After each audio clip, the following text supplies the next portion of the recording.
do at home, and I'll give you the exact date. Okay. All right. So here we go. So tell me a bit more about yourself, other than what's written on the website about you teaching Yiddish song literature at media. Okay. How about you? What would you like to know about me? So I would like to know about your family background and your educational background, Okay. and how it's related to what you do. Great. So I was born here in Montreal. Mm-hmm. I'm second generation Canadian. Okay. My grandparents from my father's side, that's the Respitz side, Yeah. actually came as teenagers to Canada, and they met here. So one came from Poland, from a small town outside of Lviv, and my grandfather and my grandmother came from Chernovitz, and they met here. So they came from different places and different backgrounds. They both spoke Yiddish, but they generally spoke English at home and raised their children in English. That's my father's side. Yeah. My mother's parents came from the same town in Russia, in what's called today Belarus, but in Russia, a small town called Stolin. And they came to Canada together, and there was a bit of a scandal in those days because they weren't married yet. Oh, okay. 'Cause we're going back 1924. We're before the Second World War, but they were really. This situation was already very difficult. It was after the Russian Revolution. There were pogroms and attacks on the Jews, and they felt that they should leave. Okay. So my grandfather came first, but then he sent for my grandmother. Her family was not happy that she was joining him before they were married. And then he would eventually send for his mother, and he brought over I think now it's 4 sisters, and eventually some of my grandmother's family, the ones that wanted to come. There were those who chose to stay behind. Her parents didn't want to come. They figured they were too old, and why change and why leave. Yeah. She had a married sister who had a business and 2 children, and they decided to stay back, and they were killed in the war. Yeah. My grandmother had another sister that actually came here, and she was like the youngest one, and she probably around 18 or 19, and she couldn't find a boyfriend here. She went back. So, it sounds very funny, and I'm having the same reaction as you, but she went back only to face the Holocaust and to be killed in the war. So, but my grandparents were here. My mother and her sister were born here, and they were raised in a Yiddish speaking house. Okay. My grandparents, and that's probably the grandparents that really had the most influence on me, because the other side, my grandfather died when I was very young, and my grandmother, who was a fine woman, I just didn't have that same closeness to. My mother's parents, I was very, very close to, and very Yiddish, a Yiddish speaking home, and my grandmother loved to sing. So I think a lot of who I am today really came from her. She was like the best. Yeah. And there were the Jews specifically of that generation. Everybody was politically affiliated in some way. Yeah. If some people were just very, very religious, and some people became involved in the socialist movement or in the Zionist movement or what have you. And my grandparents were very involved in the Zionist movement, and generally speaking, the Zionists sort of tended to speak more Hebrew, where the socialists, whatever, more Yiddish. But there was a small group who were Yiddishist Zionists, and my grandparents fell into that category. And so that's the atmosphere I grew up in. That's the kind of school I went to in Montreal, a Jewish day school of the same philosophy and ideology. So there's a lot of Hebrew too, but a lot of Hebrew as well, but mostly a little bit perhaps more Yiddish. But then as I grew up in school and with friends, I was obviously learning both languages, well, plus English and French, of course, living in Montreal. Yeah. And I just kind of got the bug. I mean, a lot of the kids who went to school with me learned the languages too and went off and studied, you know, law, medicine, engineering, architecture, whatever. And I just something like, I guess, just sort of touched my heart and decided to concentrate even after graduating Jewish high schools to continue in Jewish studies. Oh, I see. So I did my undergrad at McGill. Oh, you did? In Jewish studies, and sort of was thinking of doing, concentrating on history, on Eastern European Jewish history. And I had a wonderful, wonderful professor of Yiddish literature. My Yiddish by then was good enough to do literature. I didn't have to do language. Oh, okay. And I did this course, Professor Ruth Weiss, on Yiddish literature, and as we say, there was no turning back. I decided just from then to concentrate on Yiddish and language and literature, and all part of the history too. I sort of combine it. You know, there's so much from the so much history you can learn from the literature, and so much of it is.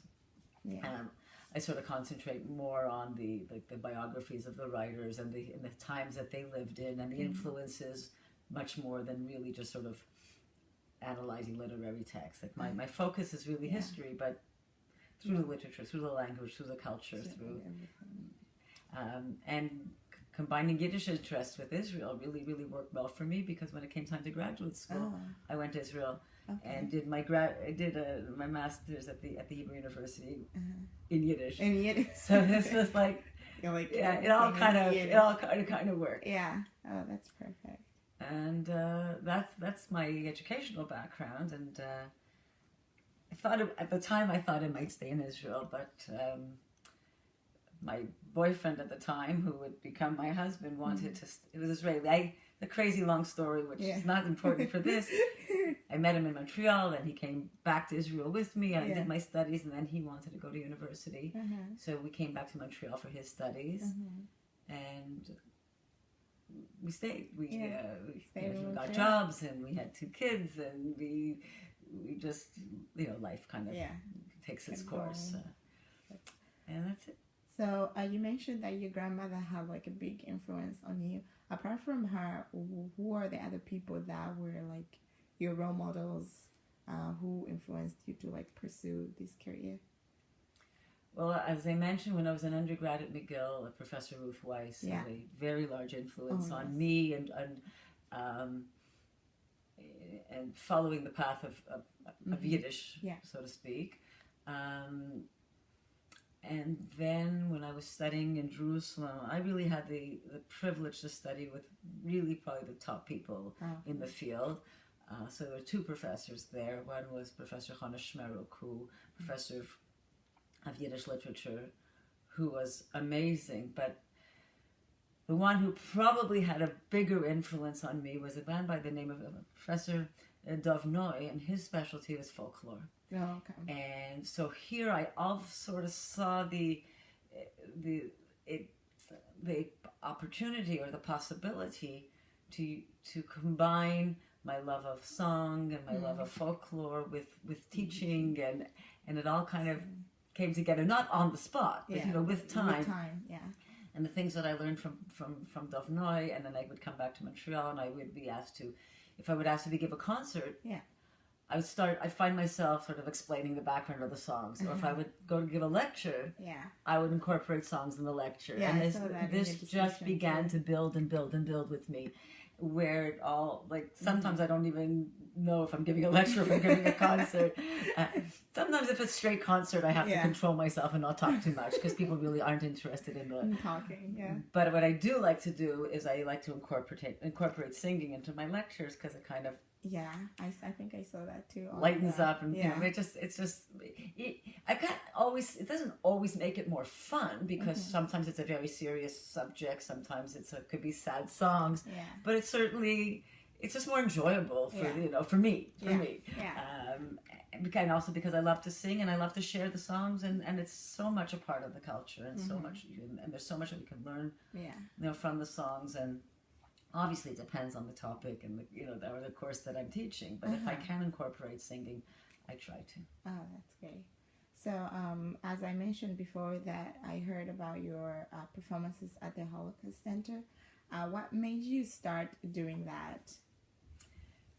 this is an organized group in Montreal. It's been about, I think it's been in existence probably about 20 years. Yeah. And it's called the Drop-In Center for Holocaust Survivors. Yeah. And they meet once a week. They meet,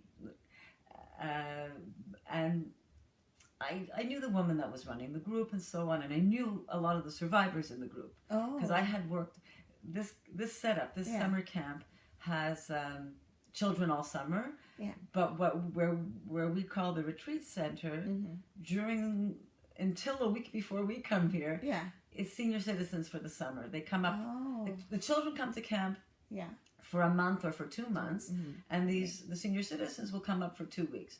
And they go home, and then another group of seniors come, and I worked up here with the seniors for many summers. And among those seniors that were coming up, and I'm talking 20 years ago, 15 years ago, many of them were Holocaust survivors. So I got to know them well and hear their stories and sing their songs and sing for them, sing with them. And we just learned so much. I actually learned a lot more from them, but we really had, for me, it was kind of an enlightening experience. And then I sort of learned about this group in Montreal, and at the time my mother was volunteering with the group because they needed volunteers just to help organize and whatever. And once a month, what they do is they celebrate all the birthdays of the month. Whoever has a birthday that month. So they said, I'm going back years ago, when they said, you know what, maybe you'll come on the last Tuesday of the month. We celebrate the birthdays and make it a little, we say in Yiddish, Freilach, make it a little happy here. And I said, sure. And I've been doing it now once a month for, I would say, as long as, I don't know, 20 years, 19 years, something like that. So it's nice. It's, obviously the group is dwindling, and that population is, they're passing away. But there's still some very active members, and I still, unless I have a serious conflict or I'm out of town, I'm there on the last Tuesday of every month. That's good. So it's nice. So, I understand that Yiddish is more of like a dying language at the moment, but you still seem very passionate about it. How do you expect your work to impact the world?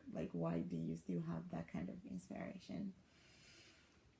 So it's interesting we talk about Yiddish being a dying language. Yiddish has been dying for a very, very long time. And it's just, it doesn't die. It just doesn't die.